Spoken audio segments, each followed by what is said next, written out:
Brand isn't something you create overnight. It's a long process, series of first-hand, second-hand interactions. Today we've got three SoDA experts with us, Lisa, Dustin, and Tom. We're going to talk about defining brand in the connected age. So why don't we just start off, and Lisa, with you, and just go down the line and just sort of talk about your role in the agency so people have a context of where some of the conversation is going to be coming from. We'll just go through the process. Yeah, you bet. Hi, so hello, I'm Lisa. I'm Lisa Haldeman from Leopard. I'm the CEO there, and we are a WPP Ogilvy specialty company. We focus on business-to-business marketing in particular. I'm Dustin Davis. I'm a creative director at Struck, and we are basically very business consumer. And then we do a lot of entertainment work, tourism, fast casual food, anything like that, CPG stuff. Great. I'm Tom Beck. I'm president of Enlighten, and Enlighten is a digital strategy, design, and technology agency. We're independent, based in Ann Arbor, Michigan, and we do a lot of work in healthcare, financial services, branded manufacturing, cultural institutions, and higher education. So we're often very focused on a customer experience that's a little more complicated than a simple online transaction. Okay. And your background, Dustin, is design. Interactive, yeah. Interactive design, yeah. And you come from a very much kind of a business marketing background, right, Lisa? Business marketing, grew up through the account side. Okay. So, and Tom, your background is... strategy and marketing. Right, so some good perspectives. Yeah. You know, so obviously we're talking about redefining what brand means in the connected age. So maybe we just start with a really big question, which is sort of how do you define brand? I mean, Tom, how do you think about brand? Yeah, it's kind of interesting because I try not to define brand. I think that gets to be a very slippery slope. And so when we're engaging with our clients, we're actually not using terminology like brand as often as we're using things like customer engagement or customer experience.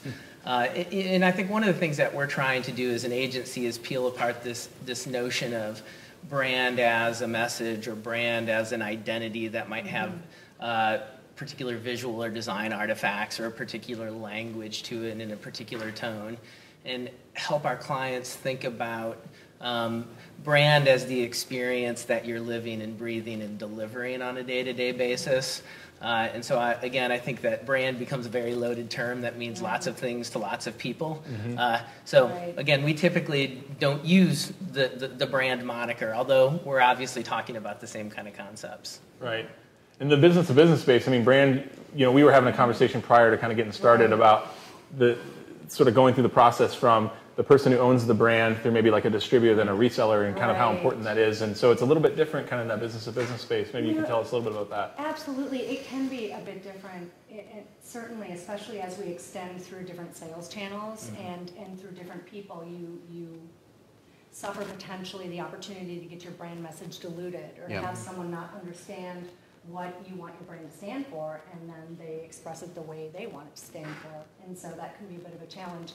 I wanted to kind of dovetail on something you said, Tom, because I believe really strongly in the experience. So I sort of think of the brand as what is it that we as a company stand for, our purpose, values, and how do we want to convey that consistently throughout all of our channels. And with digital, there's a lot to consider.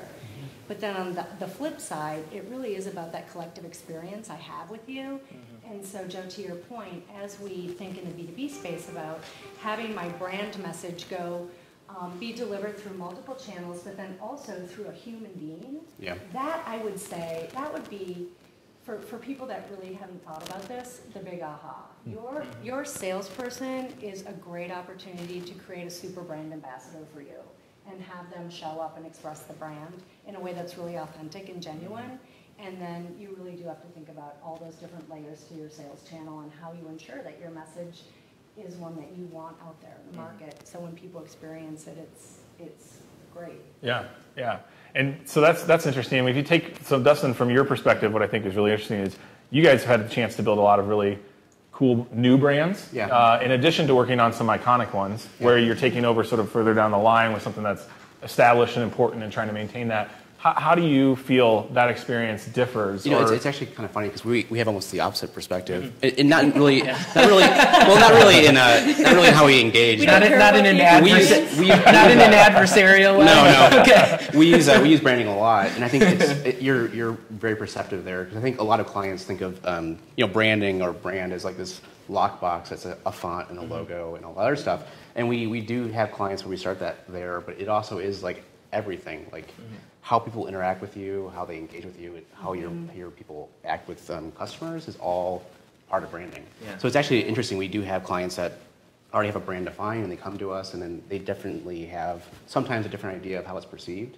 And then we also have clients that have come to us just for a logo or just for whatever, and it's almost trying to expand their idea of what that actually is. It's a lot more than a logo. Like, you guys need to figure out who you want to be and how you want people to think of you. You know, so. Yeah, and I'm kind of interested because one of the things that's a litmus for me is that, you know, our clients, if they can talk about brand, we need to do this for the brand, we need to do that for the brand. But then if we peel back and start to look at really the metrics that they're measuring against, again, and this is more the nature of the work that we do. Of course. But none of our clients are really looking at classic brand metrics, at least in that regard. So when we're doing work for them, very few, if any of them, are going, well, our measured awareness is 85% and we need to move it to 92, or, you know, our brand attribution tracking study says, you know, we lack favorability on this attribute and we need to move the needle on it.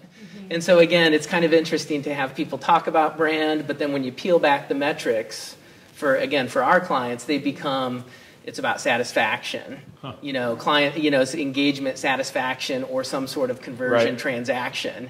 They're not tracking anything from really a classic brand perspective. Tom, are they thinking about things like advocacy? So to that point, you know, not just tell a friend, but retention, advocacy, they become your champion. Yeah, so certainly loyalty or a likelihood to recommend can become an important metric for certain of our clients. I would say the one, you know, we've done some work in the packaged goods category, and that was a category where I would say that the classic kind of brand metrics, brand tracking was still very prevalent. I think largely a function of they were still heavy media spend, you know, and on a heavy media spend, client or brand, there often becomes an important metric around moving the needle for brand metrics. Right. What role has, so, you know, the last 2 or 3 years, people talk about social and likes and all these sort of things that were supposed to reflect how somebody felt about something. Do you guys still feel those things are really strong indications of whether a brand is people are having great experiences with that brand, or is it bigger now, or sort of maybe just talk about how that space has evolved over the past couple of years? Yeah, I mean, I can jump in quickly. It was interesting. I was just having a conversation with someone before this session, and was talking about the value of a Facebook like versus the value of a Yelp review. In terms of even how they sell ad inventory. And the value of a Facebook like is almost minimal, you know, almost negligible, to be honest, because you know, the barrier for someone to like something is so low that the likelihood of that actually translating into any real value or any real intent to actually engage with the brand is low. You know, whereas, you know, something like a product review or something like a Yelp review where someone has chosen to engage at that level, I think has, you know, some more value. So I guess to the question, yes, social activity is critical, but I think there's a spectrum of activity that's, you know, from very valuable to very casual interactions that I don't think are indicative at all of the health of the brand. And I would actually, I would say, like, in some ways I wish there was never a like or a share. I feel like, you know, I think what it is basically monetize a floor interaction state. Like, and so I think it's easy for some clients to get addicted to that, and then they'll want to do like, well, this will get more engagements than this other thing, but well, the other thing has a lot more value to you. Like, would you rather have half of the likes, but, you know, twice the brand engagement? It sort of cheapens it in some ways because the barrier to liking something is so low. Well, it's really easy to make like really addictive filler content. You know? Also, don't you feel that it actually gives us an opportunity to help educate, right? Help educate and make sure that our clients are spending money on the right stuff, and that it's not about just volume and quantity, that it's about value. And so what I think is interesting about all the different convergence of all these different ways to connect socially is that in and of themselves, individually, kind of interesting for some instant gratification. I want to see what's going on. But I think the real win is collectively if we're able to pull back and analyze what's going on from a contextual standpoint against where we're at as a business. And so there are some really interesting things out there where we can start to look at things like all the Twitter mentions and be able to overlay what's happening in the world with regard and what are people talking about. And there's a direct correlation. And that's where I get excited thinking about in and of themselves alike. Yeah, I'm totally with you. Yeah, that's interesting. But collectively, as we look at ways to use technology and leverage all the data that's out there to look at it in aggregate to unlock patterns and insights, I think that is actually incredibly interesting for context for brands. Yeah. So one of the things that I think that's an interesting sort of intro into is that one of the things we struggle with is, or we find challenging, is that because brand's so much bigger now and it's going into all different parts of the organization, you quickly find yourself not talking about a campaign anymore, but you're talking about things like employment brand and how employees feel and all this other stuff. Hear, hear. And the challenges that clients have with sort of like getting above the ceiling that they've been in. What is your guys' experience with that sort of process with clients, and how do you handle your guys' ability to sort of go into that space with them, right, and help them understand why it's a bigger deal? I mean, that's $1 million question, right? Right. Because I think every client at every company, feels that their company is the best, unless they're very self-aware of like if they have a challenge to sort of fix. But it's almost trying to like break that mentality of like you're living your corporate culture that you think that you guys are amazing, and everybody thinks of you this way, and sometimes it's directly the opposite. And I think one of the point you brought up about the social channels is that different channels have different filters for your brand. Like you can be very, very business focused in one channel and be very casual in another. And I think that's a great point. That's one of the things that some clients don't understand. They're used to like this traditional advertising model, like, oh, we have to be exactly the same thing in every single channel. That's how we are. And you're like, well, that's a completely different audience. And I think it's a lot of just measurement and who they want to be, right? Right. It's the old cross-platform mentality, right? Yeah. We'll get more bang for our buck. We just do it the same thing. That context is, I mean, I think it's really important. That context is really, is really critical. And, when you were speaking, it struck me that many clients, when they talk about brand, become very myopic and navel-gazing. They can be, They use it as a structure to say, this is how we talk about ourselves. And less about how our customers actually experience us or how our customers actually talk about us. Yeah. And so again, I think in some ways, fluidity is very critical for a brand. I would say, clients that we struggle with the most are the ones that they doggedly adhere to a particular brand artifact or a particular brand kind of structure. And I think that maybe it makes operational decisions a little easier, but it does not reflect in any way the reality of how people, the multifaceted way, I guess, that people experience and contextualize the brand. Right. And are your clients thinking about their internal employees as their brand ambassadors as well? Because I think that a lot of times, to your point, we're either navel gazing and just thinking about what we want to be, and then work's done as long as our marketing supports that. Or we're focused so much on the customer, we go direct from, we set the agenda here and we talk to the customer. But there's a whole host of activity that happens in between, and we have teams of people and team members and employees. And in my experience, we've found that we're seeing more and more companies really think about things like employee engagement. What does that look like, and what does it mean? And they might not be using words like employee engagement as a brand ambassador, although some are. But they're thinking about how do I bring my people along? And so I'm hoping that's a trend that continues, because I do think that's a really important ingredient for building a successful brand. Yeah. So this notion of on the one hand, wanting to empower individuals as brand ambassadors and giving them a little bit of flexibility to do that, I think is very powerful.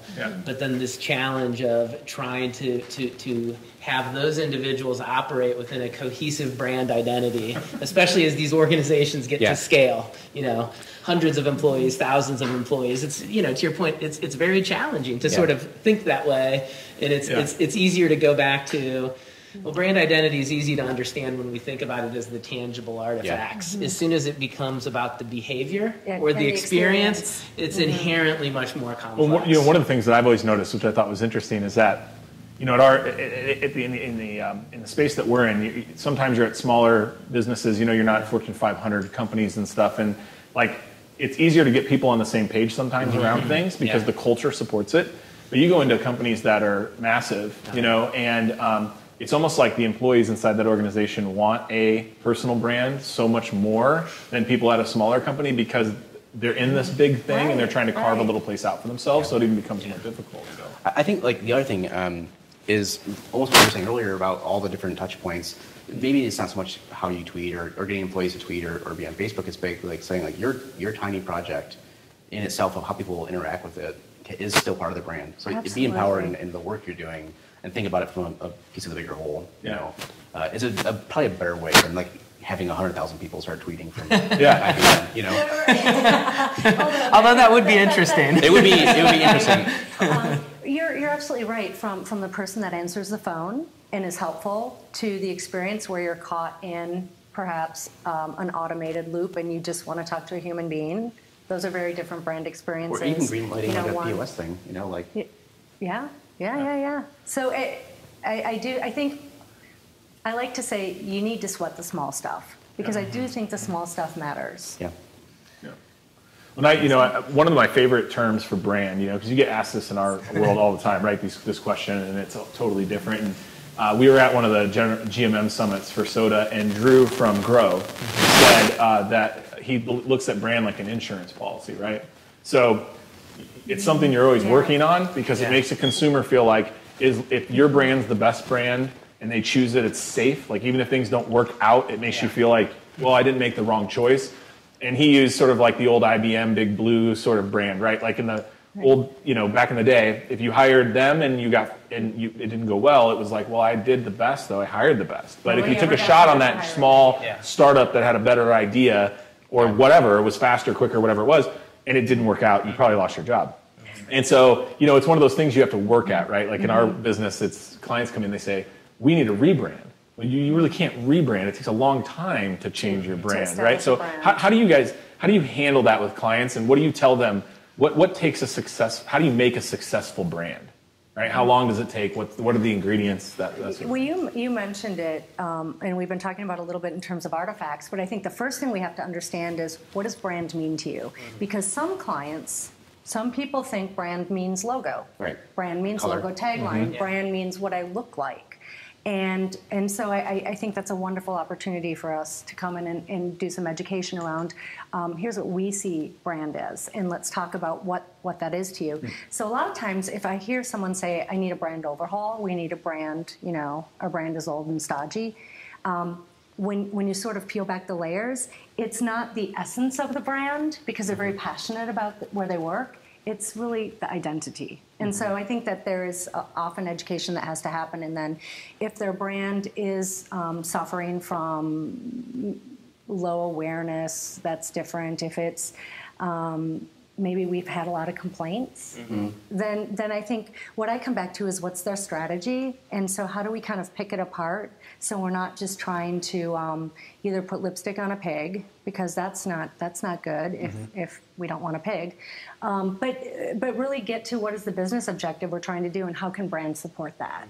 So I heard a phrase once that I thought was pretty interesting and funny, that someone said, brand is a refuge for the ignorant. But what the person meant is actually, it's often easy to say we have a brand problem and not dig deeper into the fundamental, either a problem with the business strategy, a problem with the product, you know, whatever the case might be. We had a great example of this. We were talking to a potential client who, very similar scenario, we need to rebrand, we need to become more relevant in the marketplace, whatever you typically hear in these kinds of scenarios. But when we went into deeper discovery, literally every aspect of what was problematic for them was their product. And this was a software. The weird part, right? It was a software company who had a big footprint in a very niche industry. They'd owned the category for many, many years, and you know, they were disrupted. And it was, you don't really have a branding problem right now. You know, you really have a product issue. That yes, if you address the product issues, recrafting your brand on top of that would make complete sense. But rebranding yourself is not going to fix the fundamental issue that we see here. So it's kind of interesting to try to peel back that onion a little bit. Absolutely. I think from a creative perspective, you probably experience this a lot. People, sometimes lack, they're not giving you, it's not that the feedback's wrong, but you really have to kind of work to figure out what is it that's not working here. You know, if you take it at face value, you might be solving for the wrong thing. Yeah. I mean, I think I would almost define brand as being like an RSL key between like the company and the consumer. And it's really like this trust issue of like their idea of who they are is the same as what the consumer thinks they are. So if those start slipping, is where you have the branding concerns. So the product thing is a perfect example of that. Like they thought they were good, but the product sucked. Yeah. And so that's starting to slip where the consumer was at. So fixing the product would kind of bring those back together again. Yeah. And I think that's really what we hold to, like from a trust issue, or IBM is a good example too. Like our model is the same what the consumer's model is, so we can trust what we get from that whole thing. So do you guys see in your, because I think we run across this a lot where the marketers might actually know that the problem is with the product, or let's just say it's another aspect of the brand experience. It could be a client who's got a dating retail spaces throughout.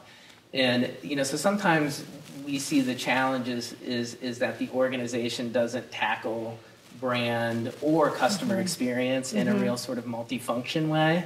Oh, yes. You know what I mean? Yes. So they might, you know, so the marketers might actually be aware that the product really stinks. I think but their task in their domain is like, well, all we can do, to your point, is put lipstick on the pig. I'm just wondering if you guys kind of confront that a lot, where it's an organizational challenge to be able to rally around what's really going to move the needle here. Yeah. I think it's almost sometimes the kind of company it is. Depending on where the heart of the company is, and if it's around the innovation, that kind of thing. But a lot of really big companies, sometimes the marketing is a different department almost. It's like an ancillary requirement of the function. Right. And sometimes we've had clients, it's like the CEO or CMO is like very aware it's something else needs to change, and they're very receptive to that whole thing.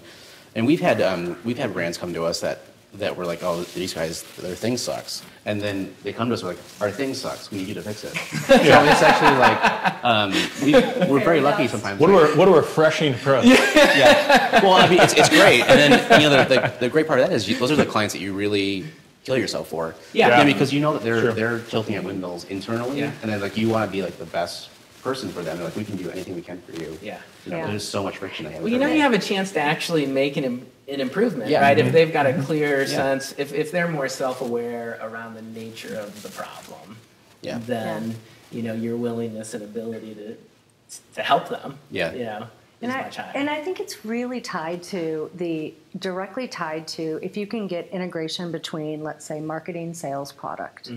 If you have tight alignment in service of your business objectives, then I feel like now let's go invest and do something. But as you said, if you've got a crummy product, but marketing doesn't want to really let the cat out of the bag and let product know, or what I see a lot is sales thinks marketing's doing a poor job because they're not getting good leads. Marketing thinks sales doesn't know how to sell because they're like, why aren't you following up on my leads? And we're spending all this time and energy to you know, pull in names and leads, and they're just sitting in a black hole. Well, that's not a very good use of money. Or like the client bias is like, our product is firmly for this audience. And you're like, it's not. And then they're like, I'm that audience, so it's totally for that. You're like, not really. Right. You know, it's the other thing too is you end up in those scenarios. What's interesting about your comment is they silo inside themselves. You know, you never see. The marketing folks are saying, we're generating enough leads, you guys just aren't closing them. The salespeople are saying, you're giving me the wrong leads. What they should be having a conversation about is that they're not moving product. Right? And it's like, why are we not moving product? And it's not anybody's fault. We work in silos, but... Right, and so if you can get the right champions in the organization, and in either someone that's really passionate about driving that alignment, or, you know, a lot of times it has to come a little bit higher, to bring these guys together, I think that's where the magic can happen, right? If we can take that friction and say, okay, let's learn from it instead of just building bigger walls. Right. So let's shift a little bit, maybe talk about like pop culture and brand, I think is interesting. So, you know, if you guys are in a similar spot as a lot of folks in the industry, of brands coming to you saying, we want to be more innovative, we want to be more in touch, we want to be more relevant, we want to be more sort of in the zeitgeist of what's happening. Is that right for every brand? Is it wrong for every brand? Can you be innovative and not be relevant in the pop culture zeitgeist? Maybe, what are your guys' takes on that?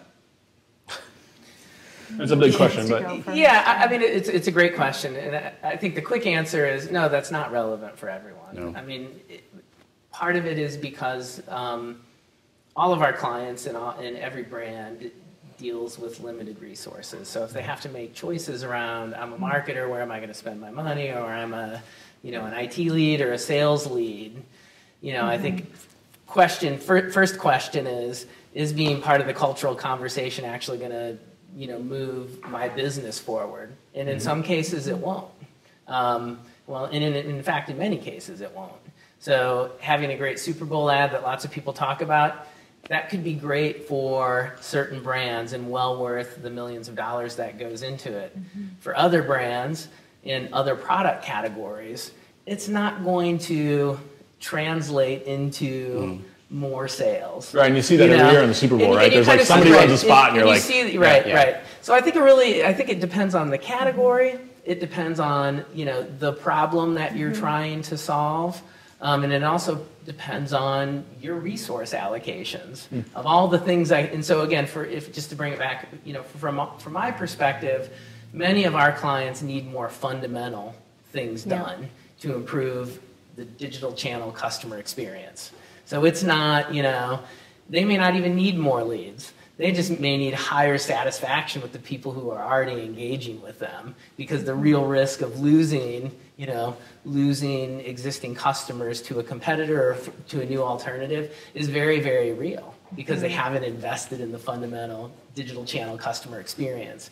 In a scenario like that, we would tell our clients, invest resources in that instead of maybe a culturally relevant social media campaign or, a big splash viral video campaign, because that's not fundamentally going to change that dynamic that's driving, loyalty. Right. So, yeah.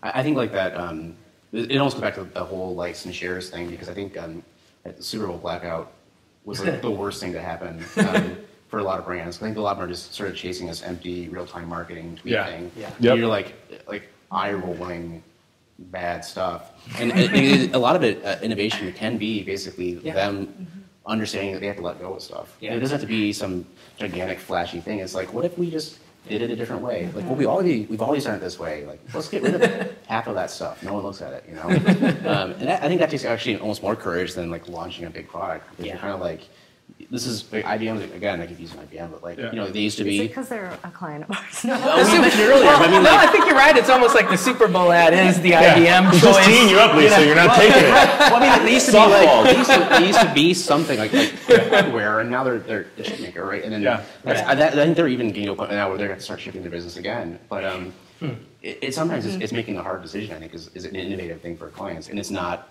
stupid graphics for Twitter. Well, yeah, it's not marketing for marketing's sake. It's not digital for digital's sake. It's not video for video's sake or cool shiny object for cool shiny sake. I think, to your question, Joe, that innovating doesn't necessarily mean doing the big thing. I think innovating means continually looking at the business, where you want to go, looking at the market, where's the market going, what's happening with my competitive set, and being really smart about that. And I think that's what it's about to be a modern marketer. Not necessarily that you're out there doing everything that's available to you, but being really thoughtful about knowing what's available so you can make wise choices. Wise choices, to your point, Tom, on where am I going to spend. So, I will say, in IBM's case, IBM is doing. They are Big Blue, and they always will be, and they have that awesome legacy of depth and breadth and all this. But IBM is doing so many phenomenal things. I mean, we're here at South by Southwest. Watson, go check out Watson. Go check out Alchemy API is an acquisition of IBM that is going to allow more ability to look at unstructured data like video and different things that aren't O's and ones and be able to learn from that. So IBM is being modern through things like that, and also partnerships with Apple and partnerships with Twitter, and so I think that's really exciting. But again, not just for the sake of it's the next cool thing, but it's going to drive real value for people. So innovation is really sort of relevant, depending on, or contextual, I guess I would say, depending on what lens you're looking through for each brand. It's like doing the hard thing or doing nothing. Like in some cases, it's not doing anything. It can be the innovative thing. Like, we're not going to go into real-time marketing, or we're going to fundamentally change your business model. I love what you said about it takes courage, and then less is more. And Lisa, you pointed out, I think that's really one of the biggest challenges is there's so many tactics to market and create a brand today. It can be created in many ways. If you would have said 30 years ago, it's going to be created through TV advertising primarily. Right. Now the ways that both companies and products and brands are created are so, there's multiple layers and levels. And so it takes courage to be able to say, of the 50 tactics we could use to drive this business, we're doing these 5. Yeah. Because we can't do everything. And I mean, I'm curious, we see probably a lot of our clients who they want to do a little bit of everything and not enough of anything. There's some of that. What we're seeing a trend, and gosh, let's just talk about IBM again, because we can. Are you telling us should we give him a second chance? Should I give Big Blue a second chance? Is that what you're telling me? A fresh look. They're a smart company. I'm you give joking. Big Blue a second chance. So IBM is doing some really interesting things. One of which is really taking a look at. So, for example, content. Less is more. Let's really think about, because any client of ours that has had a long history. Creating lots of stuff. What they probably haven't done along the way is been smart about governing it. Yeah. When do I retire it? When is it out of date? Where does it live? Oh my gosh. And it becomes this patchwork quilt over time through additional creation, through acquisitions. And I think one of the biggest things we can do with our clients, and IBM is so big, but there are parts of IBM that certainly are looking at how do we say we don't need all of this? Let's just hone in on the things that are really relevant and valuable. I think that's smart because they have a strategic approach to it, right? And one of the other things I was going to ask you about was, Agile is such a big topic constantly, and it was a big deal in software a while back, and it's still a big deal, but it became a big thing, and now it's kind of worked its way into everywhere, and it feels like everyone can't wait to tell you about their Agile process to something. And it did work its way into branding and marketing, where there was this period of time where it was like, well, we'll just try a little bit of everything and whatever works sticks. And now we live in a world where you can't try everything. There's just too much. You'll be in this perpetual cycle of trying. So how do you guys help clients understand what they should and shouldn't sort of be doing while also knowing that they want to try different things? I mean, what's the balance? How do you approach it? Selling strategy through. It's looking at all their data, looking at all their desires, and then sitting down with them intellectually and being like, here's what you think you should do, and definitely what you should not do. Because otherwise, it is all very gut reactive, And having a growth mindset, so always learning, and not making sure that we're a partner that's with them through not just creating and delivering, but learning from it. What's working, what's not working. So if there's a strategy that enables that, that's the foundation that allows us to do that. The strategy is the unsexy part for a new project. They always want to skip that thing and get into the creative and seeing stuff, and you're like, you need to do this part, and it's going to be kind of hard, and you're going to hate some of the stuff, and you're going to get a nice document out of it, but at the end of it, we'll be able to go into something else. So I think it's all about aligning all those pieces together. Yeah.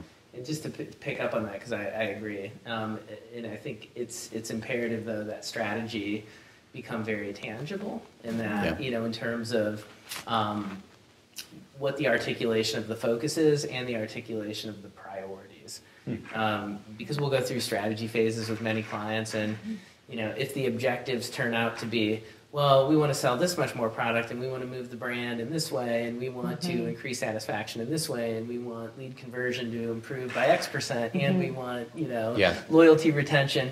All of those are real metrics, and they're important for the organization in totality, but I think when you're looking at ways to invest money, when you're looking at investment decisions, you really have to have a filter of which needle do we think this is going to move the most, and make a commitment to that.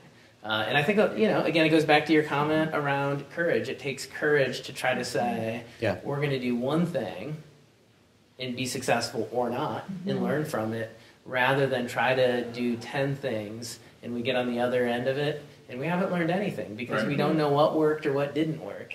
Right. And on the courage point, I think that one of the greatest things we can do is look at the mistakes. And sometimes it's not mistakes, it's just a miss or the timing was off. But to not be afraid and not hide it, but to say, let's talk about that. Wow, what happened there? Okay. Well, I think it's also why a lot of marketers really idolize assholes, like disruptors. Right. Because it's people that have the courage to not this is going to have a lot of risk. Oh, we shouldn't do it then. And so I think a lot of people really respect a disruptor, quote unquote, just because like they're bullies and they're willing to accept the chance, like accept the risk, I guess. It's hard when you're the person sitting there and being like, well, we're going to potentially get less customers. Yeah. Is that something you want to do? Is what we think you should do? And you're like, well, what if we got more customers, but maybe didn't go all the way here? And you're like, well, it's not going to work. Well, on that point, I had something interesting. I was talking to Steve Wages about, he's always full of all kinds of nuggets of information. One of them he said yesterday was he was talking about taking risks like that. And he said, it's really interesting when you think about it, because as an agency, when you take a risk, worst thing that happens is you lose the job and you just go find another client, but your client, or you get sued, but your client who decides, that he's gonna or she's gonna take that risk, like they lose their job and they have families and homes, and it's just like aligning those things sometimes is half the battle, trying to get into that headspace. Right. And I think just to bring it back to that internal alignment we talked about, that's one way to potentially mitigate putting so much risk on an individual or a client, is to go, who's in this with me within the organization? So if my client's marketing, who's got skin in the game from sales? Who's got skin in the game from product? Great. What about the industry people? What about corporate? And I think that's another kind of way to think about it. Is if you're afraid, let's get more people invested. To bring that back to the agile kind of mentality, is that some amount of a culture, a learning culture, and an iterative culture is actually really critical. Yep. And I'm very empathetic to CMOs today who have an 18-month window to sink or swim. Yeah. Right. And I understand why the financial people who are driving those businesses want to make those decisions. I understand that, but I don't think that brands will be healthy over the long term if you're not creating kind of a culture of learning, a willingness to try new things, a willingness to learn, a willingness to iterate. And I don't think that many of our marketing clients necessarily have that luxury. No. And I think that's a mistake long term for the brand, and I mean the brand, the business in its total sense. I suspect too that I think part of the success of Agile for its whole trial phase was, I think a lot of marketers or CMOs, if we don't keep using that term, they're used to going through the process in the same way, and so they already think they know the answer. And I think the whole agile process, or whatever you want to call it, the new process you want to use, it kind of disrupts their internal model and so they can almost arrive at a more honest answer accidentally. But they can't be like, oh, I know what we're gonna end up with this thing. You really can't do that. So by breaking all those pieces up, they almost can't see the end result until they get there. And then at that point, they're like, oh, we need to do this. So I think that's why it's more successful, not from like a sexy thing, but more from like it rewards incremental wins rather than I have one swing and either I'm hitting a home run or I'm out. And I think that's the reality of, in particular businesses, that they feel they're under that pressure. I've got one chance to get it right, and if I don't, I'm out. Yeah. It's interesting when you talk about that. I think as different folks in different organizations, and everybody's got different backgrounds, and we all have our little tips and tricks and sort of how to get people to where we need to get them to. Because I think one of the things we do a lot is we know where we need to take clients, right? And it's like, how do you get them there so that they arrive there going, this is where I want to go, right? So it's such part of it. When I was interviewing Nasim from Huge earlier, she had this really great trick that she shared about being able to help clients think strategically that are being sort of nipped away by these disruptive startups. And one of her tips was she challenges them to think about if you were trying to put your own business out of business today, what would you do? Yeah. So I thought it was an interesting trick. Do you guys have tricks that you use? Maybe just share a few of the inside secrets, but tricks that you use with clients to help them sort of think about those things from a brand standpoint when they're in the beginning and they're thinking about doing something differently, to get them out of the constraints of the organization and the confinement of this and that. And how do you put them in a headspace where they're willing to learn, I guess, right? I'm thinking one of the things that we've done, which I think is really interesting, is approach. So we do quite a bit of narrative and point of view messaging work with our clients to tell their story, to make sure that that's coming through. And so when we think about how they're positioning themselves with their competition, it's natural for us to focus on the navel gazing. Who are we? Why are we so great? What do we have to sell? How, But if we thought about it from the standpoint of, let's think about if we're marketing someone else. Why do we think they're so great? So it's a little bit to your point.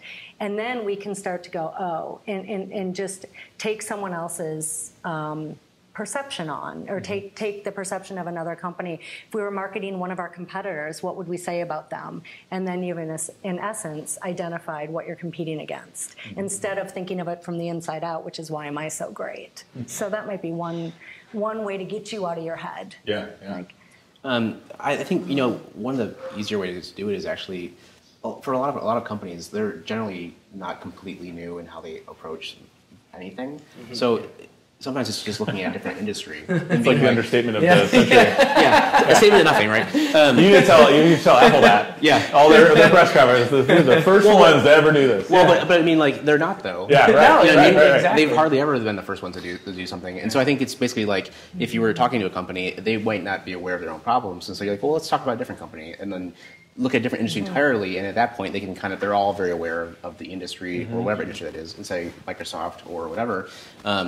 And then you're like, well, let's look at where they ran into problems and where they started solving things. And because they're not talking about themselves anymore, it's easier to sort of understand that idea. Yeah. And I think the other thing we find too is kind of disrupting that whole funnel model for trying to do anything, and saying that's a one-way road. But how do you handle people talking about you or engaging with you or interacting with products, like through computers or anything? That doesn't really account for that funnel, because it all feeds back to the beginning again. Right. So where do you put that stuff? And I think that's also a great way, like, oh, we don't do that currently. And then you're kind of in a white space area. Yeah.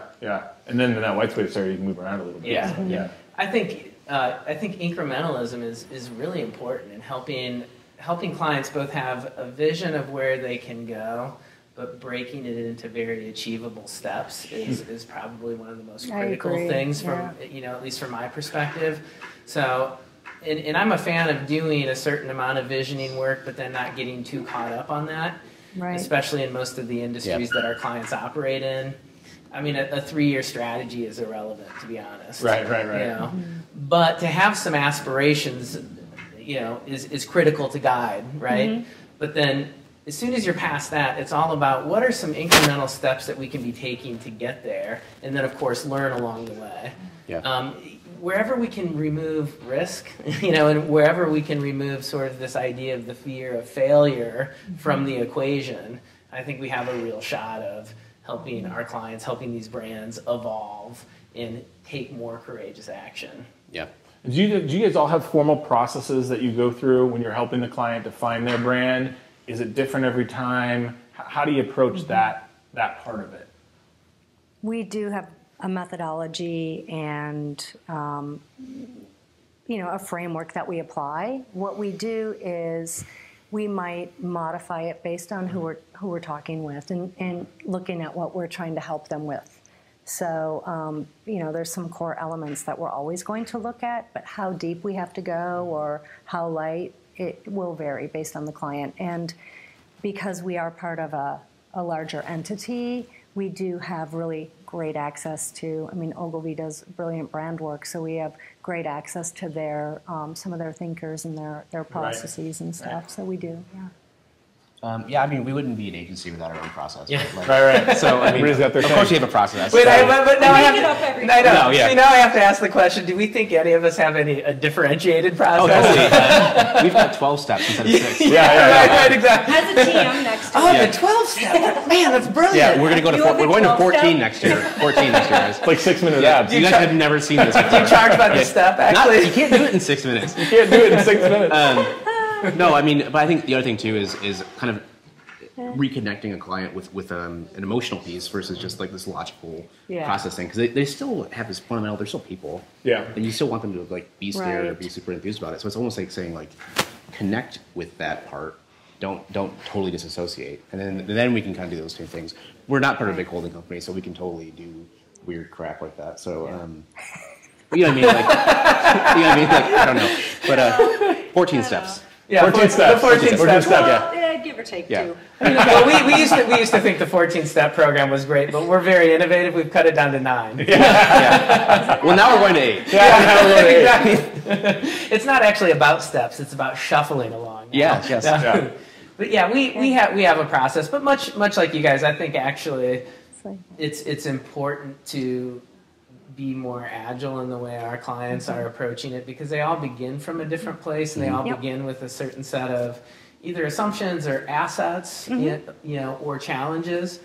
And increasingly, I think that one of our biggest challenges when we're doing strategy for a client is to craft how that strategy needs to play out. Yeah. And it's almost, it's part identifying, actually, I need to know where the client is at a little bit, and a little bit about where they're going to try to get before we're even crafting the strategic planning process for them. Understanding their own brand maturity. Yeah, exactly. And I think that's something, at least for our strategy team and for our account leads, it's something that they have to continue to grow and evolve. It's very easy to say, oh, we have a process, it's Ronco Media, set it and forget it. That's easy to execute against, but doesn't, I don't think, appreciate kind of the unique needs of both the individuals. I think Dustin, your point's right on. I mean, our clients are people too, right? Yep. And that's actually a huge factor in success is often just that individual, him or herself, and being able to work with them and engage with them in a way that's going to make them feel fully invested. I think chemistry is almost another buzzword, but I think it's really important. Like if your client hates you, or you hate your client, right. Your process doesn't matter, right? If you don't like your client, it's a two-step process. So it's a two-step. Accept, check. If you like them, it's a 15-step. Cash check. Break up. But yeah, I think it is a lot understanding where they're at in that whole thing, and kind of getting where they're at, and really having that empathy of like, oh, here's where you're coming at this from, and then kind of plugging in there, I guess. Right, and taking the methodology and the toolkit, if you will, all of our, the tricks we've got in our bag of tricks, whether they're, the way we do customer journeys or develop personas or content strategy, those are all tools we use, and I think it's knowing what they need, when they need it, and I believe a key point in being successful is also having the client be co-pilot and be co-authors together, right? What I don't want to do is come back, be like, I'll see you in 6 or 8 weeks. Ta-da! That's not what I'm interested in. What I'm interested in is let's kind of roll up our sleeves together and embark in this journey together, and we're co-authoring this. Yeah, because it's got to be theirs at the end, right? If it's yours and you give it to them and it fails, it's got to be theirs. So we could talk about this forever, but we're here in Austin, so I feel like we have to finish with some questions about like what's the future going to be and all that kind of stuff, because that's what everybody sits around and drinks and talks about here. So just real quick, couple questions. One, if you had to tell your clients over the next 6 months, this is what you should be thinking about, this should be top of mind, philosophy, tactics, strategy, whatever.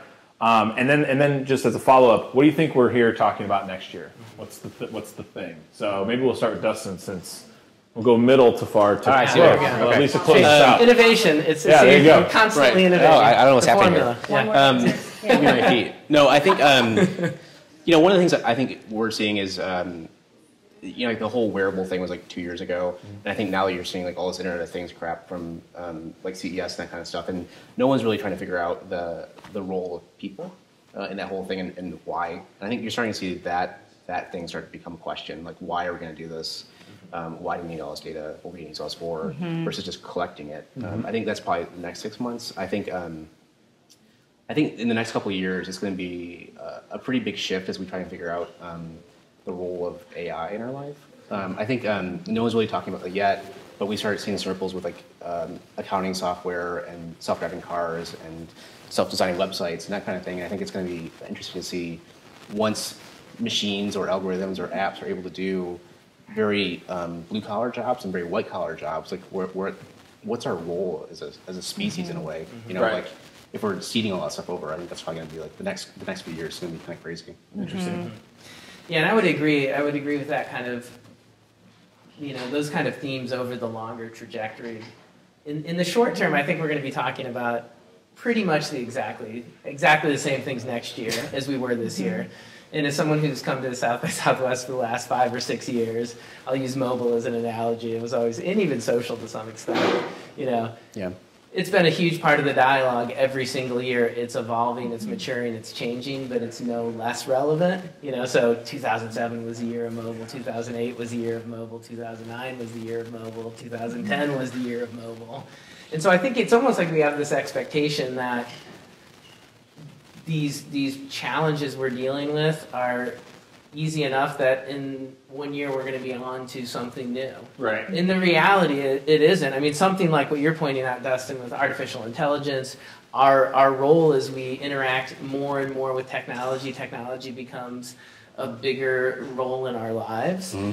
I mean, this is generational. This is tens and tens of years. Yeah. Yeah. So I think that, advice for my clients is always, keep your eye on the horizon, but don't lose sight of these fundamental steps we need to be taking. Because the reality is, I can be talking about artificial intelligence, or I can be talking about the next big thing, and it's like, and I don't even have a mobile strategy that works yet. Right? You know what I mean? So. Mm-hmm. Yeah, I would pick up on the people theme, because that's what I come back to. I think that's the thing that transcends all the technology, all the things we're talking about. Until we're a society of machine to machine, we have human beings that we need to attend to. We'll still be here, so it's we're still, you know what I mean? Unless you're selling from a machine to a machine, there's a human being that we're trying to reach and influence and impact and create an experience with. So thinking about technology, I think about what new experiences, what new challenges do we face in terms of how we think about what our clients are up against as new technology comes out and new ways to reach people and new ways to message. It really does come down to what is that, you mentioned it absolutely out of the gate, Tom, that what's that customer experience like? And is technology making it better, or is it making it crazy? Is it making me so always on that I'm not even human anymore because I can't put down a device and have a human being conversation? Right. So I think that the people part of it, Dustin is absolutely right there. And I encouraging our clients to continue to look at what that experience is like with people. And, next year, I do believe the same, I'm with you. I think that the same themes will be here. I think we're going to see more and more about the connected economy, the connected human being, the connected customer, whether it's through the Internet of Things, whether it's through things like more wearables where fabrics can start to give us information and data, whether it's about the connections that are coming through initiatives like some types of the computing and the data and analytics initiatives that are going on. There's wonderful things being done with like cancer and being able to map things, and I don't think it's going to change next year's conversation exactly. I think we're still talking about it, but I think it's going to have more to do with, wow, we're learning more, we're unlocking more because we're connecting these things. Right. Well, cool. Well, thanks, guys. I appreciate you spending some time, taking time out of this ridiculous schedule and this incredible environment that exists here for about a week for us every year.